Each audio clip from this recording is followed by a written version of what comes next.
It's Thursday, November 7th. Donald Trump is the president-elect. I know this moment is painful. I know many of you poured your heart and soul into the fight to elect Kamala Harris. I certainly did. This outcome shakes the foundation of what we believe this country should be.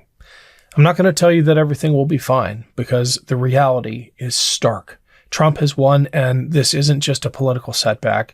It's a rendering of our national fabric. But this is not the end of our fight. We have faced dark days before, and we have emerged stronger every time.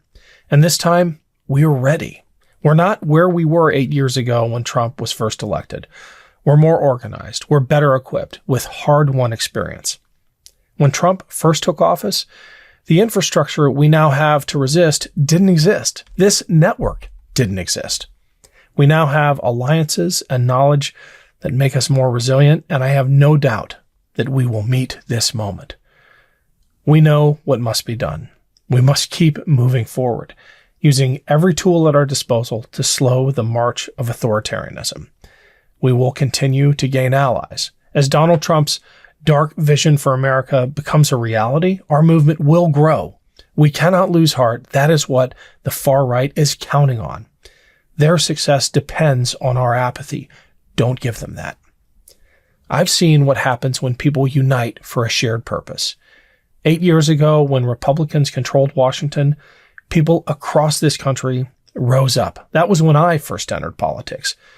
It was the morning after Donald Trump's first win, and I found myself explaining to my daughters what America had just done. I resolved to get off the sidelines and do something about it. We came together in 2016 to resist policies that threatened our rights, our freedoms, and our democracy. We organized, mobilized, and created a movement. Those battles paved the way for the Democratic wave in 2018. I've heard some say it was all for nothing. Don't fall for it. Our efforts have not been in vain. Taking back the House in 2018, the White House 2 years later, and the Senate after that made a real difference in people's lives. And we will do it again. We have to acknowledge that today the threats we face are more dangerous than ever. In the days, weeks, and years to come, there will be moments of doubt and moments when we question whether the fight is worth it. But we're in this together. We need each other. We can resist the forces that seek to divide us and show the world that the ideals we cherish are not just slogans, but values that we live by.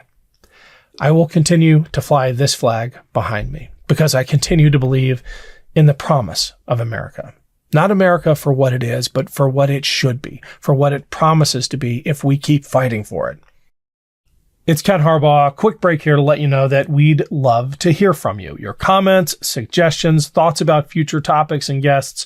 Email us at info@thekenharbaughshow.com and make sure to rate and review us on iTunes or wherever you get your podcasts. Thanks, and back to the show. One more thing. Our movement has something theirs does not.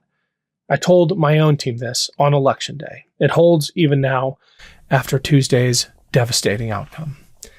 I guarantee you that the other side doesn't have what we have. Our sense of mission, our genuine concern for each other, our awareness that the unlikely friendships we've made are with some of the best people we will ever know. I feel lucky to be alive at this time in America because of all of you.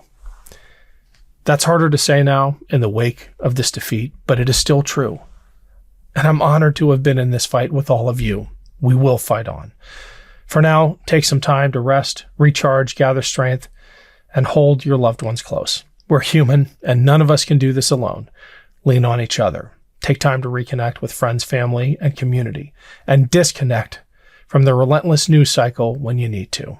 Do whatever it takes to stay grounded, to heal, and to keep going, and then let us come back stronger, because we are not giving up, not now, not ever. And I promise you this, I will stand in the gap. I will use every tool at my disposal to defend our values and to resist those who seek to erode them. To everyone who volunteered, who called, who canvassed, who made donations, who offered support, you are the reason our democracy will survive. You keep this movement alive, and I am proud to stand beside you. Because of you, I know that our fight is not in vain. You are proof that our country's values are worth defending, and that each of us has the power to make a difference. The far right wants us to believe our actions are meaningless, that we're defeated before we begin. But we can prove them wrong, one step, one day, one act of resistance at a time. Change doesn't happen all at once. It's built piece by piece through the collective actions of ordinary people who refuse to give up. And we are not giving up. Thank you, and let's keep fighting together. Love this video? Make sure you stay up to date on the latest breaking news and all things Meidas by signing up to the MeidasTouch newsletter at MeidasTouch.com/newsletter.